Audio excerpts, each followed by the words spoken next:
নমস্কার সকলকে, বেঙ্গল স্পোর্টস ব্লগের নতুন একটি ভিডিওতে ওয়েলকাম। শুরুতেই আমাদের প্রত্যেকের জন্য একটা খারাপ খবর, এবং এই খারাপ খবরটা দিয়েই আজকের এই ভিডিওটা শুরু করতে হবে। আমরা প্রত্যেকেই জানি যে গতকালকে একটা ম্যাচ ছিল জামশেদপুর এবং মুম্বাই। সেই ম্যাচ চলাকালীন প্রতিটা ম্যাচের মতোই, প্রতিটা ইন্ডিয়ান সুপার লিগের ম্যাচের মতোই আমি লাইভ স্ট্রিমে ছিলাম। সেই সময় ইউটিউবের তরফ থেকে আমাকে একটা কপিরাইট স্ট্রাইক দেওয়া হয়। ইউটিউব বলা ভুল হবে, ইউটিউব চ্যানেলে, যে চ্যানেলে তোমরা ভিডিওটা দেখছো সেই লাইভ স্ট্রিমে একটা কপিরাইট স্ট্রাইক দেওয়া হয়, এবং সেই স্ট্রাইকের ফলে সেই ভিডিওটা আমার উড়ে যায়। এবং সবথেকে ইন্টারেস্টিং ব্যাপার যেটা হচ্ছে যে আমি আর ফার্দার এই চ্যানেলে অন্তত মিনিমাম এক সপ্তাহ লাইভ আসতে পারবো না। অর্থাৎ আজকের সন্ধেবেলার গোয়া ভার্সেস উড়িষ্যা ম্যাচ আমার লাইভ আসার প্ল্যান ছিল, আসতে পারছি না। কালকে ইস্টবেঙ্গল ভার্সেস চেন্নাইয়ের ম্যাচ, বহুদিন বাদে ইস্টবেঙ্গল মাঠে নামছে, প্রায় 20 দিন বাদে। এই সিজনে ইস্টবেঙ্গলের প্রথম অ্যাওয়ে ম্যাচ, সেই ম্যাচেও আমি লাইভ স্ট্রিমে আসতে পারবো না। এর থেকে আর কোনো খারাপ কিছু হতে পারে না, খারাপ খবর হতে পারে না। ইউটিউবে কেন আমি স্ট্রাইকটা খেলাম আমি জানি না, কারণ আমি দীর্ঘদিন ধরে, আমি এর আগেও তোমাদের বলি, দীর্ঘদিন ধরে আমি ওয়াচ অ্যালং করার এক্সপিরিয়েন্স আমার রয়েছে। আমি কমেন্ট্রি করি, নিজের ফেস দেখাই, কোনো কিছু ভায়োলেট করি না। রেগুলেশন যা রয়েছে সেগুলোকে মেনটেন করে চলার চেষ্টা করি। কোনো ক্লিপিং, কোনো ফটো ক্লিপিং, কোনো ভিডিওস মানে কিছুই আমি দেখাই না, যাতে আর কি কপিরাইট আসতে পারে। তাও আমার কপিরাইট স্ট্রাইক এসছে, এবং এই স্ট্রাইকটা আসার জন্য আমি ফার্দার আর লাইভ স্ট্রিম আসতে পারছি না। এবং খেলা তো দেখতেই হবে, এবং তোমাদের সাথেই দেখতে হবে। সেই জন্যই আমার যে আর একটা সেকেন্ড চ্যানেল রয়েছে, নতুন একটা যে চ্যানেল, যেটা আমি কিছুদিন আগে শুরু করেছি, বিএসবি ক্রিকেট, সেই চ্যানেলে কালকে আমি লাইভ স্ট্রিমে আসবো। সেই চ্যানেলের লিঙ্কটা আমার ডেসক্রিপশানে দেওয়া রয়েছে। এছাড়াও আমি কমেন্ট বক্সে নতুন ইউটিউব চ্যানেলটার লিঙ্কটা দিয়ে আমি পিন কমেন্টে করে দেবো, এবং তোমরা সেইখানে আসো, এসে সবাই সাবস্ক্রাইব করো। তাহলে কালকে ডেফিনেটলি যখন আমি লাইভ স্ট্রিমে আসবো ইস্টবেঙ্গল চেন্নাই ম্যাচে, সেই সময় তোমাদের প্রত্যেকের সাথে আমার দেখা হবে। কালকে বিকেলবেলা ইস্টবেঙ্গলের খেলা, বিকেল 5টা থেকে খেলা, এবং আজকে সন্ধেবেলাও আমি গোয়া এবং উড়িষ্যা ম্যাচটাতেও লাইভ স্ট্রিমে কিন্তু আসবো। এই হচ্ছে সিচুয়েশান, এই কারেন্ট সিচুয়েশান। কিছু করার নেই, আমাদেরকে এইভাবেই চলতে হবে। সামনে মোহনবাগান পাঞ্জাব ম্যাচ রয়েছে, ইস্টবেঙ্গল ব্যাঙ্গালোর ম্যাচও রয়েছে, তো সব ম্যাচগুলো হয়তো এইভাবেই চলতে হবে আমাদেরকে। এবং এই মুহূর্তে দাঁড়িয়ে ইস্টবেঙ্গলের প্রথম অ্যাওয়ে ম্যাচ ফুল স্ট্রেংথে ইস্টবেঙ্গল কিন্তু চেন্নাইতে গেছে। অর্থাৎ ফুল স্ট্রেংথ বলতে রশিদ থেকে শুরু করে, কেভিন থেকে শুরু করে, যেটা আমরা এক্সপেক্ট করেছিলাম যে পুরো টিম নিয়ে ইস্টবেঙ্গল যাবে, সেই পুরো টিম নিয়ে ইস্টবেঙ্গল গেছে। হয়তো কালকের ম্যাচে রশিদ হয়তো স্টার্ট করবে না, বা রশিদ টিমেও হয়তো নাও থাকতে পারে, এবং অনেকগুলো কিন্তু কালকের নতুন কম্বিনেশন তৈরি হতে পারে ইস্টবেঙ্গল টিমে। কেভিন ফিরে এলে কেভিন আনোয়ার জুটি আমরা দেখব, হয়তো জিকসনকে আমরা মিডফিল্ডে দেখতে পারি, সৌভিক চক্রবর্তীকেও দেখতে পারি। Souvik Chakraborty pre match press কনফারেন্সেও এসেছিল সৌভিক চক্রবর্তী, সেই জায়গা থেকে অনেক রকম ক্যালকুলেশন কালকে হতে পারে। এবং বলা যেতে পারে যে এই সিজনে প্রথমবারের জন্য মোটামুটি প্রায় পুরো দলটা, আমি যদি ধরে নিই যে রশিদ মোটামুটি অর্ধেক ফিট, পুরোটা ফিট না হলেও, তো সেই জায়গায় মোটামুটি প্রায় পুরো দলটা অস্কার পেতে চলেছেন। এবং এটাই হচ্ছে মানে ইস্টবেঙ্গলের সামনে সুবর্ণ সুযোগ। যেভাবে মুম্বাই, জামশেদপুর, মোহনবাগান সুপার জায়ান্ট, প্রতিটা দল বিভিন্ন সময় বিভিন্ন ম্যাচে পয়েন্ট লস করছে বা করেছে, সেই জায়গায় ইস্টবেঙ্গল যদি তাদের ম্যাচগুলো জিততে পারে, তারা, আমি বলবো যে কন্টেনশন, যে লড়াই, চ্যাম্পিয়নশিপের যে লড়াই, সেইটাতে তারা ফিরতে পারবে। এই মুহূর্তে ইস্টবেঙ্গল কিন্তু লড়াইতে আছে, এটা বলা যাবে না, কারণ ইস্টবেঙ্গল যদি পরপর দুটো ম্যাচ জিততে পারে তাহলেই ইস্টবেঙ্গল লড়াইতে ফিরবে। ইস্টবেঙ্গল যদি জিততে না পারে, ইস্টবেঙ্গল এই মুহূর্তে 11 পয়েন্ট, মানে অনেকটাই পিছিয়ে রয়েছে। কারণ মুম্বাই কিন্তু আস্তে আস্তে এই মুহূর্তে অনেকটাই এগিয়ে, ইস্টবেঙ্গলের থেকে 7 পয়েন্টের ডিফারেন্স মুম্বাই এই মুহূর্তে রয়েছে 18 পয়েন্টে, ইস্টবেঙ্গল রয়েছে 11 পয়েন্টে। অবশ্যই মুম্বাই বেশি ম্যাচ খেলেছে, সেই বিষয়ে কোনো সন্দেহ নেই, ইস্টবেঙ্গলের থেকে দুটো ম্যাচ বেশি খেলেছে, কিন্তু মুম্বাই অবশ্যই এগিয়ে রয়েছে, পয়েন্টটা অলরেডি তাদের ঘরে ঢুকিয়ে নিয়েছে। এবং ইস্টবেঙ্গলের কথা যদি বলি, কোচের যেটা বক্তব্য, আমি কোচের সাথে একমত যে ইস্টবেঙ্গল শেষ কিছু বছরে ইন্ডিয়ান সুপার লিগের যা পারফরমেন্স, সেইখান থেকে ইস্টবেঙ্গল অনেকটা ইমপ্রুভ করেছে এই সিজনে।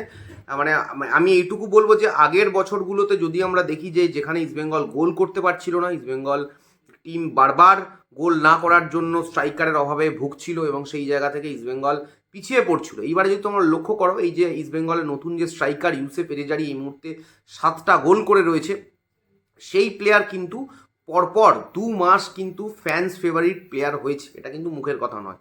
এবং আমি তো ডেফিনেটলি বারবার বলি, অনেকেই অনেক রকম কথা বলছে যে প্লেয়ার মানে মিস করছে, স্ট্রাইকাররা মিস করবেই।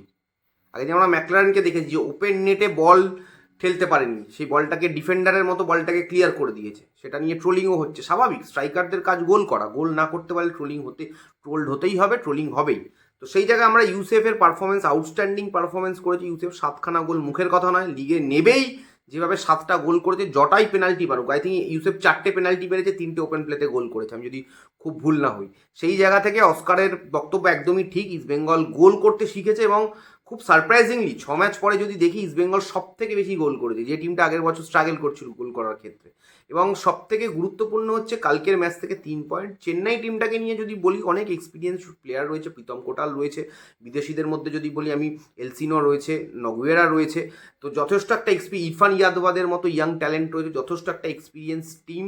এবং এই টিমটা যদিও অন পেপার আমরা দেখি, এই টিমটাকে দেখে মনে হবে এই টিমটা কিন্তু একটা ভালো টিম, তবে যদি পারফরমেন্স ওয়াইজ বলি, এই টিমটা কিন্তু পারফরমেন্স খুব একটা ভালো হয়নি। প্রথম দিকে লিগের শুরুর দিক থেকে যদি আমরা দেখি, ক্লিফার্ড মিরান্ডার আন্ডারে কিন্তু এই টিমটা মোটামুটি একটা ফুটবল খেলার চেষ্টা করছিল, স্ট্রাইকারের অভাবে কিন্তু এই টিমটা ভুগছিল। কিন্তু এই মুহূর্তে আমরা আগের ম্যাচেও দেখেছি, ম্যাচ টিমটা হেরে গেছে 2-1, অবশ্যই ইন্টারকাশির কাছে চেন্নাই দুদিন আগেই হেরেছে, বাট এই টিমে কিন্তু এই মুহূর্তে স্ট্রাইকার রয়েছে, চিমাচুকু কিন্তু নেবে গোল পেয়েছে। তো এই টিমটা কিন্তু আর স্ট্রাইকার লেস নয় এবং নিজেদের হোম গ্রাউন্ডে খেলছে। এই টিমটার যা আমি যদি বলি অন পেপার যা কোয়ালিটি রয়েছে, সেই কোয়ালিটি ওয়াইজ যদি পারফরমেন্স করতে পারে, যে কোনো টিমকে চাপে ফেলা উচিত বা চাপে ফেলতে পারে। তবে ইস্টবেঙ্গলের দিক থেকে যদি বলি, on paper East Bengal is also a very strong team, and not only on paper, East Bengal কিন্তু মাঠেও বেশ কিছু ম্যাচে কিন্তু সেই পারফরমেন্স দেখিয়েছে। এক্সেপশনও রয়েছে, দেখো যারা ভালো টিমস রয়েছে, যদি আমি উপর দিকের দলগুলোর কথা বলি, জামশেদপুর, মুম্বাই, এরা কিন্তু কেউ এখন অবধি, বা মোহনবাগান, এরা কিন্তু এখন অবধি কেউ নিচের দিকের টিমগুলোর কাছে পয়েন্ট লস করেনি। জামশেদপুর করেছে, মুম্বাই করেনি, মোহনবাগান সুপার জায়ান্টও করেনি। জামশেদপুর করেছে, জামশেদপুর নর্থ ইস্টের কাছে হেরেছে এবং স্পোর্টিং ক্লাব দিল্লির কাছে ড্র করেছে। বাট তুমি যদি দেখো, মোহনবাগান সুপার জায়ান্ট কিন্তু যে কটা ম্যাচ পয়েন্ট লস করেছে, হেরেছে বা ড্র করেছে, সেগুলো কিন্তু সব টপ 6-7-এ থাকা দলগুলোর সাথেই। তো সেই ক্ষেত্রে আমার মনে হয় যদি ইস্টবেঙ্গলকে চ্যাম্পিয়নশিপে থাকতে হয়, সেক্ষেত্রে অবশ্যই নিচের দিকে থাকা দল, এই চেন্নাইয়ের মতো দলকে কিন্তু হারাতে হবে। এবং ইস্টবেঙ্গলের মিডফিল্ডের কথা যদি আমি বলি, মিগেল ফেরেরা থাকছে, রাশিদ যদি স্টার্ট নাও করে, সাউল ক্রেসপো রয়েছে, নাওরে মাই Singh is full fit, lot of options সামনের দিকে। বিপিন সিং রয়েছে, এডমান্ড রয়েছে, ব্যাক লাইনেও অনেক অপশান রয়েছে ইস্টবেঙ্গলের, লেফট ব্যাক, রাইট ব্যাক ছাড়া। এবং আমি যদি বলি, লাস্ট যে দুটো ম্যাচ আমরা দেখেছি, কেরালা ম্যাচ এবং মোহামেডান ম্যাচ, যেখান থেকে ইস্টবেঙ্গল 6 পয়েন্ট তোলা উচিত ছিল, ইস্টবেঙ্গল 4 পয়েন্ট তুলতে পেরেছে। সেইখানে কিন্তু আমরা দেখেছি মেনলি, স্পেশালি লাস্ট মোহামেডান ম্যাচটাতেও কিন্তু ইস্টবেঙ্গল কিন্তু মেনলি 3 ম্যান ব্যাক খেলেছিল, বিষ্ণু লেফট ব্যাক খেলেছিল। এবার হচ্ছে ইন্টারেস্টিং ব্যাপার, সেইটাই কি ইস্টবেঙ্গল কন্টিনিউ করবে, না বাদিকে জয়গুপ্তাকে নিয়ে আসবে? কারণ আমার মনে হয় যে compare to the team like Mohammedan or Kerala, specially Mohammedan sporting টিমটা যা ছিল, সেইখানে ওদের মোহামেডানে অ্যাটাক করবে, ইস্টবেঙ্গলের ডিফেন্সকে চাপে ফেলবে, এটা খুব আনএক্সপেক্টেড একটা জিনিস, সেটা হয়ওনি। তো সেই ক্ষেত্রে ইস্টবেঙ্গল 3 ম্যান ব্যাক খেলেছে, বিষ্ণু উইঙ্গারি খেলেছে, সামনে উইং ব্যাক খেলেছে, সেই জায়গায় এই ব্যাপারটা ঘটে গেছে। তো কালকের ব্যাপারটা খুব ইন্টারেস্টিং হতে, বিষ্ণু কি লেফট ব্যাকে স্টার্ট করবে না জয়গুপ্তা স্টার্ট করবে, সেদিকে আমাদের নজর রাখতে হবে। কারণ ইস্টবেঙ্গল কিন্তু 3 ম্যান ব্যাক খেলে যথেষ্ট সাকসেসফুল, কোন দলের এগেনস্টে সেটাও দেখতে হবে।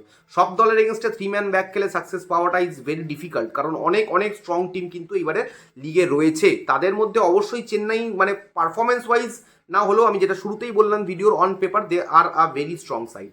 এবং এই সব কিছুকে মাথায় রেখে আমি এইটুকু বলবো, অস্কারের যে বক্তব্য, ডেফিনেটলি সেই বক্তব্যকে সমর্থন রেখেই বলবো, সমর্থন করেই বলবো যে এইবার যে সুযোগ সামনে উঠে এসেছে, সেই সুযোগটা কিন্তু এই দলটাকে কিন্তু মানে কাজে লাগাতে হবে। যদি কাজে লাগাতে পারে, দ্যাট ইজ গ্রেট। যদি কাজে না লাগাতে পারে, তাহলে খুবই হতাশজনক, কারণ বারবার এই সুযোগ কিন্তু আসবে না। আমার মনে হয় ইস্টবেঙ্গলের সামনে একটা সুবর্ণ সুযোগ রয়েছে, নেক্সট দুটো ম্যাচ জিতে, ব্যাঙ্গালোর এবং চেন্নাই ম্যাচ জিতে একটা ভালো জায়গায় চলে যাওয়ার। সেটা শুরুয়াত কালকেই করতে হবে, চেন্নাই ম্যাচ জিতে, এইটুকুই বলবো, বেশি কথাবার্তা বাড়াবো না। যথেষ্ট একটা ইন্টারেস্টিং ম্যাচ হতে চলেছে কালকে, চেন্নাই ভার্সেস ইস্টবেঙ্গল। দুটো টিমই চেষ্টা করবে যে তাদের মানে সেরাটা দেওয়ার, মাঠে এটা সব ম্যাচেই হয়ে থাকে। তবে আমার মনে হচ্ছে ইস্টবেঙ্গল যদি তাদের যা পোটেনশিয়াল রয়েছে, তাদের যা কোয়ালিটি রয়েছে, সেই ওয়াইজ যদি ফুটবল খেলতে পারে, তাহলে কিন্তু ইস্টবেঙ্গল আমার মনে হয় 3 পয়েন্ট নিয়ে কালকে বেরোতে পারে। আমার টিমে আমি জিকসান সিংকে মিডফিল্ডে খেলাবো। জিকসান যেহেতু ধারাবাহিকভাবে খেলছে, আমি আনোয়ার কেভিন জুটি, ডান দিকে রাকিব, বাদিকে আমি জয়গুপ্তাকে রাখবো। আমি তো চাইবো না বিষ্ণু কালকের ম্যাচে স্টার্ট করুক বাদিকে, যাই হোক সেটা কোচ সিদ্ধান্ত নেবে। এবং মিডফিল্ডে আমি চাইবো মিগুয়েল ফেরেরা, সাউল ক্রেসপো এবং তার সাথে সাথে জিকসান সিং থাকুক। এবং সামনের দিকে বাদিকে বিপিন, ডান দিকে এডমান্ড এবং মাঝখানে ইউসেফ এদেজারি। অনেকে মাহেশের কথা বলবে, যদি যদি এডমান্ড না স্টার্ট করে তাহলে এডমান্ডের জায়গায় মাহেশ স্টার্ট করতে পারে, বিপিন ডান দিকে মাহেশ বাদিকে, সেটাও কিন্তু হতে পারে। আমরা আগের দিন দেখেছি বিপিন সিং কিন্তু ডান দিকে স্টার্ট করেছিল, যেটা খুব একটা হয় না, মহাবাডান ম্যাচে আমরা দেখেছিলাম। তো অল ওভার এই সিচুয়েশান, তোমাদের কি মনে হচ্ছে ম্যাচ সিচুয়েশান নিয়ে কী হতে পারে কালকের ম্যাচে অবশ্যই কমেন্ট বক্সে জানিও। এবং আমি তোমাদের যেরকম বললাম ভিডিওর শুরুতেই যে আমার ভিডিও লাইভ স্ট্রিম কিন্তু আমি এই চ্যানেলে কিন্তু লাইভ স্ট্রিম করতে পারবো না, আমার লাইভ স্ট্রিম কিন্তু ব্লক রয়েছে। সেই জন্য কোথায় লাইভ স্ট্রিম করবো, বিএসবি ক্রিকেট যে আমার চ্যানেল, ডেসক্রিপশনে আমি লিঙ্ক দিয়ে রেখেছি আমার চ্যানেলে, গিয়ে সবাই সাবস্ক্রাইব করো এবং অবশ্যই কমেন্ট বক্সে আমার লিঙ্কটা দেওয়া রয়েছে। এবং এই ভিডিওটা যখন দেখছো তার একটু বাদেই কিন্তু গোয়া এবং উড়িষ্যা ম্যাচ স্টার্ট হবে, সেই ম্যাচেও কিন্তু আমি লাইভ স্ট্রিমে থাকবো ওই চ্যানেলে। এই চ্যানেলে লাইভ স্ট্রিম এখন এক সপ্তাহ করা যাবে না। থ্যাংক ইউ সো মাচ, সবাই ভালো থেকো, অবশ্যই দেখা হবে খুব তাড়াতাড়ি নতুন একটা ভিডিওতে। এখনের মতো সকলকে টাটা। এবং অবশ্যই বুঝতে পারছো কিছুটা মুড তো অফ রয়েছেই, এরমভাবে একটা অকারণে স্ট্রাইক খেলাম, কী কারণে স্ট্রাইক খেলাম সেটাই বুঝতে পারছি না। এত বছর ধরে, প্রায় দু বছর ধরে, এত বছর বলতে প্রায় 2 বছর ধরে লাইভ স্ট্রিম করছি, কোনোদিনও এরকম হয়নি, ফার্স্ট টাইম এরকম হয়েছে। আমি জানি না, তোমরা যদি কেউ জানো ডিটেলে যদি আমায় হেল্প করতে পারো, মেল করে বা মেসেজ করে আমাকে একটু মানে হেল্প করো, গাইড করা। শুধু এটা আমার ক্ষেত্রে নয়, আরও অনেক কন্টেন্ট ক্রিয়েটারের ক্ষেত্রে হচ্ছে, যাদের 2-3টে স্ট্রাইক, অনেকের তো চ্যানেল প্রায় ডিলিট হতে চলেছে। তো এই যে জিনিসগুলো হচ্ছে, আমার মনে হয় আমরা ইন্ডিয়ান ফুটবলকে প্রোগ্রেস করার জন্য করছি, ভালোর জন্যই করছিলাম। যদি কিছু না জেনে ভুল করে থাকি আমরা, সেইখানে আমাদেরকে আমার মনে হয় গাইড করা উচিত, না কি আমাদেরকে এইভাবে একটা মানে এমন একটা মানসিকতা নিয়ে আমাদের স্ট্রাইক দিয়ে আমাদের চ্যানেলকে ক্ষতি করা বা উড়িয়ে দেওয়ার একটা চেষ্টা হচ্ছে, যেটা আমার মনে হয় খুব একটা ঠিক নয়। Anyway, thank you so much, সবাই ভালো থেকো, এখনের মতো সকলকে টাটা।